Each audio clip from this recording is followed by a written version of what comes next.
Hello, everyone, and welcome to the audio commentary for Needs, the first short in the Tribus anthology film. Um, Needs wasn't the first idea I had to open Tribus, or even to do as a film in any capacity. Needs came about. Needs came about from I had an original idea. It was called Voices, and that would have been the opening of the movie. And when I started pitching Voices, and I started telling people, what it was about, it was the last short I had came up with. At this point, I had came up with The Mind's Eye was the first one, and then the second one was Other Worlds. So when I started mentioning Voices, a lot of people were like, dude, Voices is very similar to The Mind's Eye. And I was like, really? And they go, yeah, man, like you're kind of doing the same type of film, and you should make each one unique. And I agreed, that was the intention. So I look back and I was like, my God, it is very similar. Like that would not be what I wanted to do.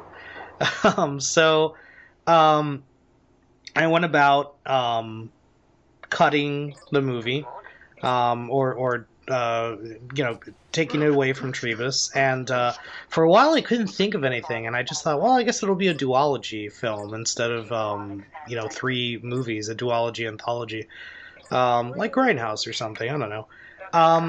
But I had remembered a lot of stuff from my I in college. I studied psychology, and I actually ended up getting a master's in it. And there was so many psychology, just ideas and theories and situations that I had learned that I thought was fascinating. And so I said, you know what? I think, this would be a really cool idea. And I wrote out what would become Needs. And I was like, that is it. That's the unique piece.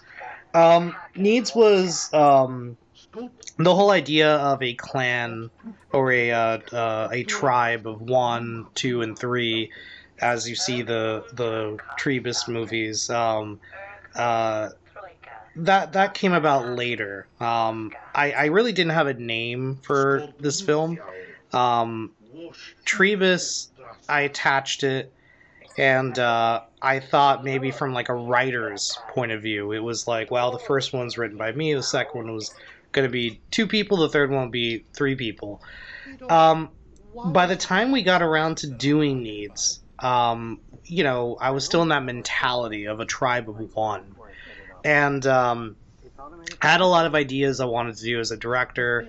I had wanted to really make something that was purely green screen, which this entire short is pretty much green screen, with the exception, with few exceptions. There's a couple of exceptions of the couch and things like that we kind of extended the set a little bit, but for the most part it is 100% CG backgrounds and matte paintings and things of that nature.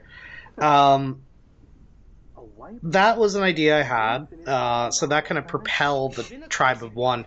But it became very literal that I would also be the only actor in this.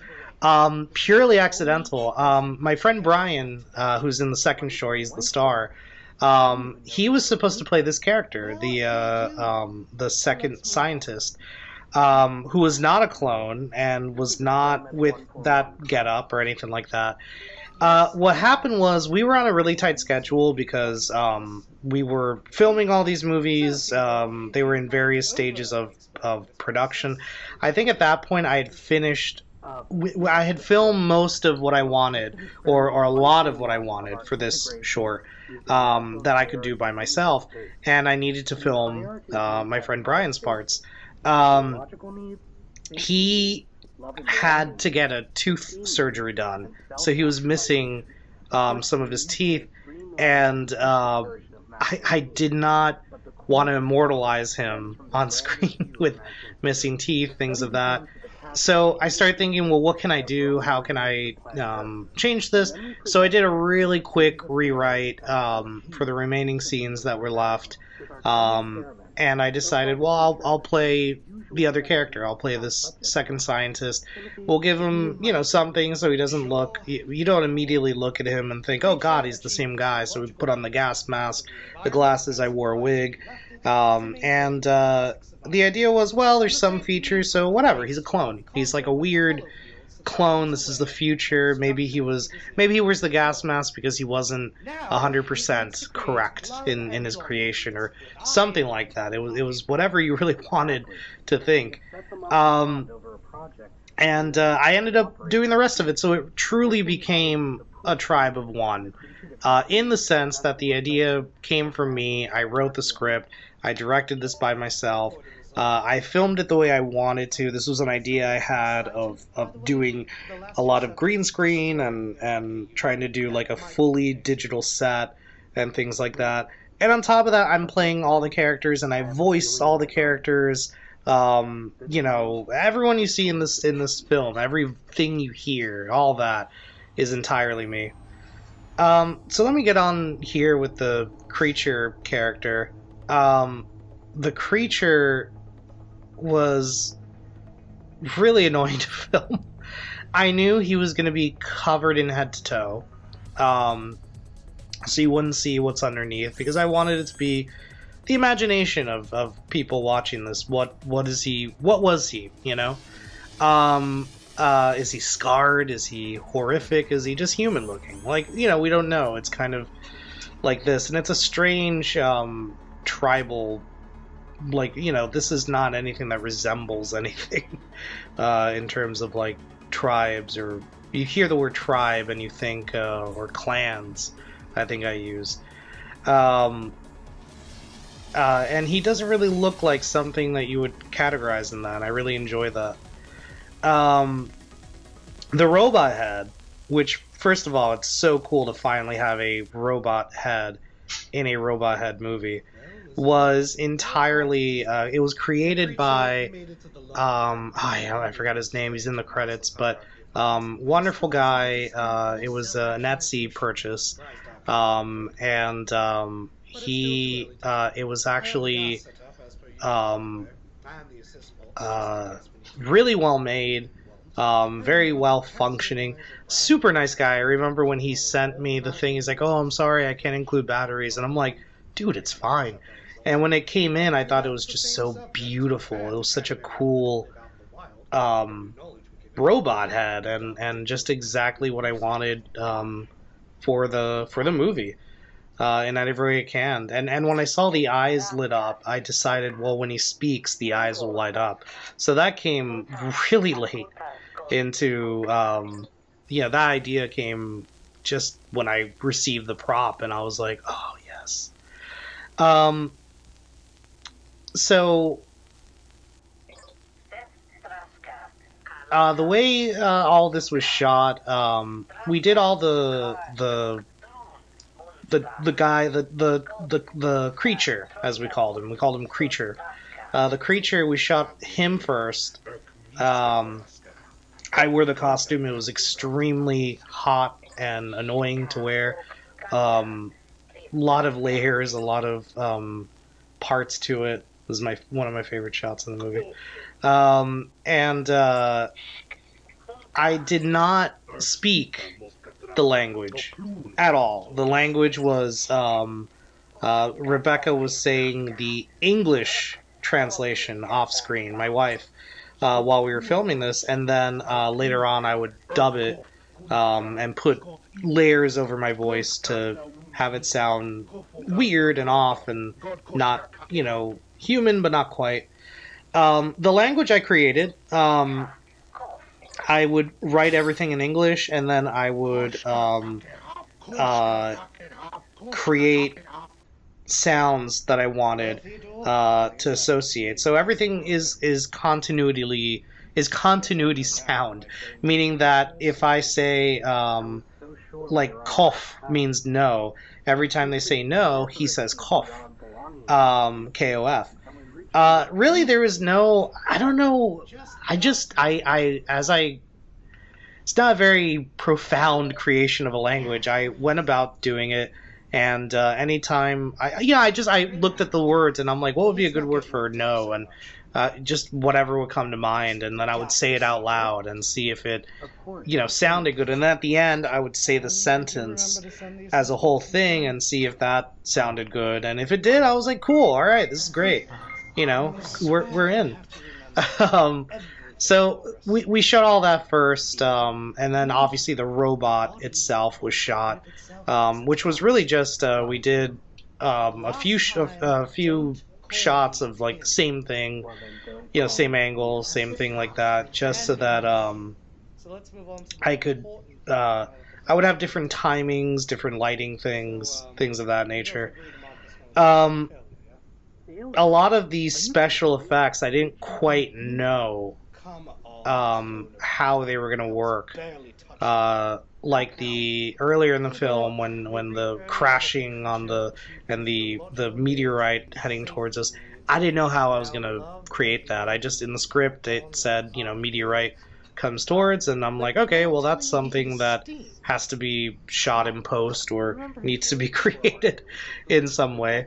And I was appreciative of some of the special effects shot. I think some of them came out really good. Some of them are really bad, especially I think a lot of the shots with the creature was really bad because I wanted it to be really brightly lit, and in doing so you see every mess up you could see with the green screen and the lighting and reflections and things like that. So there's a couple of shots in there that I tried fixing so much, especially in that training montage with the robot head. There's a couple of shots in there that are just so bad, and I it was the best I could do.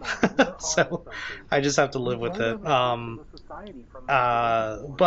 for the most part, it gets the point across, and I was proud of that. Like right here, the mask is kind of like jarring to look at because of the cutting. This was something I decided to do late, like the autofocus and things like that. This was all fake. This was all done digitally. I didn't actually have a focus or non-focus, but I thought it would be something cool to do. Plus, it would maybe take away from my bald spot. But these shots were actually, I was proud of these. Like the whole over the shoulder, and we have me in front of me and things like that. I again did not know how that was going to look. I shot it and I said, well, we'll see. And then in editing, I really was able to put it together. I wouldn't say I'm done doing green screen filmmaking, but I definitely want to take a break for a while, or do extremely simplistic things, only because it was really frustrating at times to have to get all these and render them and make sure everything works, and you see like a mess up and you try to fix it and it doesn't get fixed, and we're shooting an anamorphic, so you have a wider lens. That was, if the next film I do that involves green screen will definitely be non-anamorphic, just to avoid those problems. But overall filming, since it was just me, it was relatively simple. Honestly, post-production was probably the hardest part of this movie because of the all the special effects, and that some of them worked, some of them didn't work, that were stressful to get together. But filming was great, filming was easy, and the pre-production aspect was fairly straightforward. Yeah, it was its own thing. It's really hard. I've noticed I haven't talked about the acting in this movie, and that's because it's very masturbatory to talk about, the acting when it's just me and it's not anyone else. The other commentaries I'll gush over how my sister did a fantastic job, how Brian did a great job. Here, I don't know. I tried. You know, I tried to do. I ended up playing two characters. I tried to make them very different in appearance, but cut from the same cloth because they're clones, and he's the assistant and all that. I tried to do different voices, the British accent, for the main scientist, and then for the clone doing a really soothing, kind of calm voice. The idea was I just wanted to differentiate them as much as possible, and he's very harsh and he has an accent, and then this guy, I wanted him to be very calm, very, reserved, and have a smooth voice, no accent, no anything like that. And I think for the most part, it came out really well. At least I think so. And then this was always the last shot. This is always what I had in mind. Just a zoom in on the word needs, as if it wasn't obvious enough what we're doing with this movie. But anyway, guys, thank you so much for listening to this audio commentary, especially if you got all the way to the end here. And I hope you guys enjoy all the other bonus features we have here for Tribus on the YouTube channel. Thank you guys so much for listening and watching. Take care.